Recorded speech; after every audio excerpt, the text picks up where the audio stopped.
अब 8 लोगों का परिवार और फिर कुछ प्राप्त हो जाए, बड़ा मुश्किल।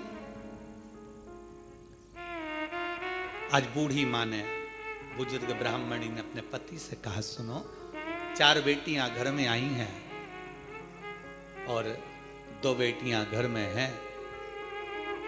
मैं बेटियों का चेहरा देखकर लगता है कि बेटियों को तकलीफ बड़ी बहुत दुख है।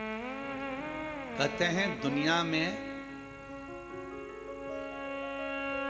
बुखार नापने का भी एक यंत्र मिल सकता है, बीपी नापने का एक यंत्र मिल सकता है, दुनिया में शुगर नापने का भी यंत्र मिल सकता है, सारी बीमारियां नापने का यंत्र मिल सकता है, पर दुनिया में किसी का दिल नापने का यंत्र नहीं मिल सकता।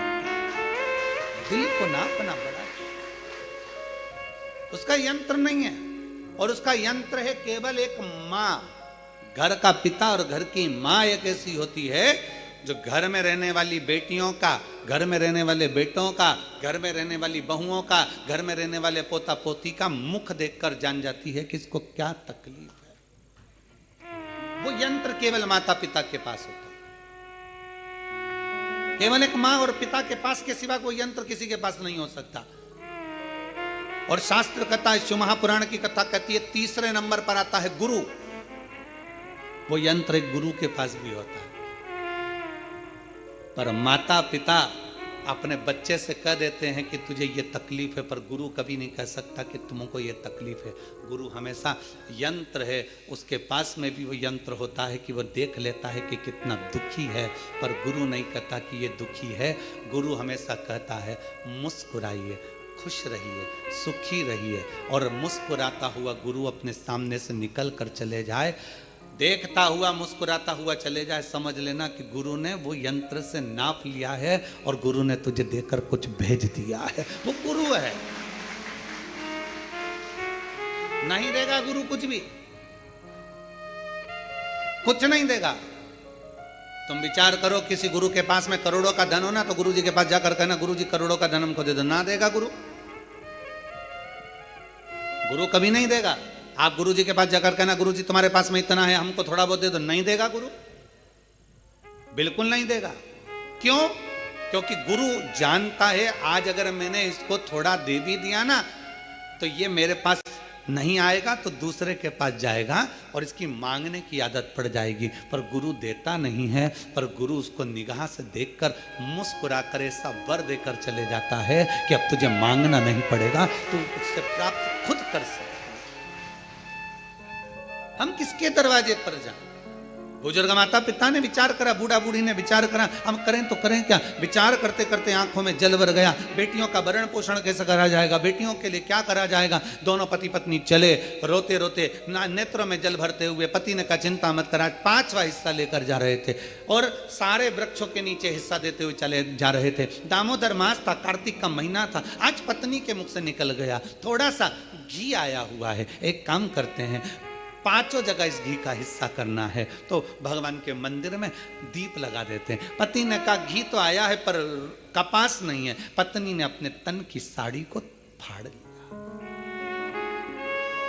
ब्राह्मणी ने तन की साड़ी को फाड़ कर बाती बनाकर एक शंकर जी के मंदिर में लगा दिया। दूसरी बाती उसने भगवान पीपल देव के नीचे लगा दिया, और तीसरी बाती उसने आंवले के वृक्ष के नीचे लगा दिया, और चौथी बाती उसने बेलपत्र के वृक्ष के नीचे लगा दिया। 4 बाती शिव महापुराण का स्कंद पुराण कहती है, ब्रह्म वैवर्त पुराण कहती है, हमारा शास्त्र कहता है, कुर्म पुराण कहती है, विष्णु पुराण कहती है कि पीपल का वृक्ष, बेलपत्री का वृक्ष और आंवले का वृक्ष, शास्त्र कहता है कार्तिक के महीने में इन 3 वृक्ष की जड़ में स्वर्ग स्वयं आकर निवास करता है। स्वर्ग स्वयं आकर निवास करता है। इन 3 वृक्ष की जड़ में स्वर्ग स्वयं आकर विराजमान करता है। और चौथे नंबर पर कहा गया कि जहां तुलसी का पौधा होता है, कार्तिक के महीने में तुलसी के पौधे की जड़ में गोलोक धाम आकर निवास करता है, स्वयं भगवान कृष्ण का धाम आकर निवास करता है।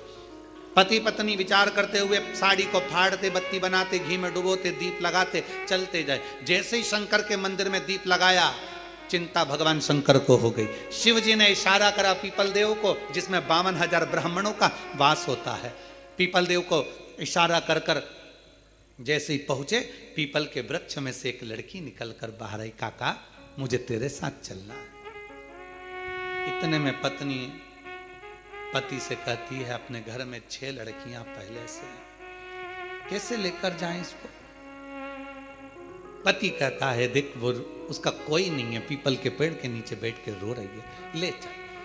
पत्नी ने हाथ पकड़ा, आगे बढ़े, आंवले के वृक्ष के नीचे पहुंचे। जैसे आंवले के वृक्ष के नीचे पहुंचकर जैसे उन्हें दिया लगाया, और दीप जैसे लगाया, इसलिए लक्ष्मी का दीप कभी भी गोल बत्ती का नहीं होता, लक्ष्मी का दीप हमेशा लंबी बत्ती का होता,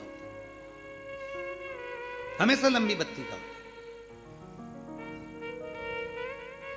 शिव महापुराण की कथा कहती है, बाती जो लगाई जाती है दीपावली पर लगाओ, चाहे आप धनतेरस पर लगाओ, चाहे आप रूप चौदस पर लगाओ, चाहे पड़वा पर लगाओ, चाहे दूज पर लगाओ, बाती हमेशा लंबी होना चाहिए, लंबी बाती। चाहे तेल की लगा रहे हो, चाहे घी की लगा रहे हो, भाव से। वैकुंठ ये सुंदर रूप चौदस की जो पूजन का विधान है, आपको धनतेरस की पूजन का जो विधान बताया था, धनतेरस की पूजन का जैसा विधान था, पहुंचकर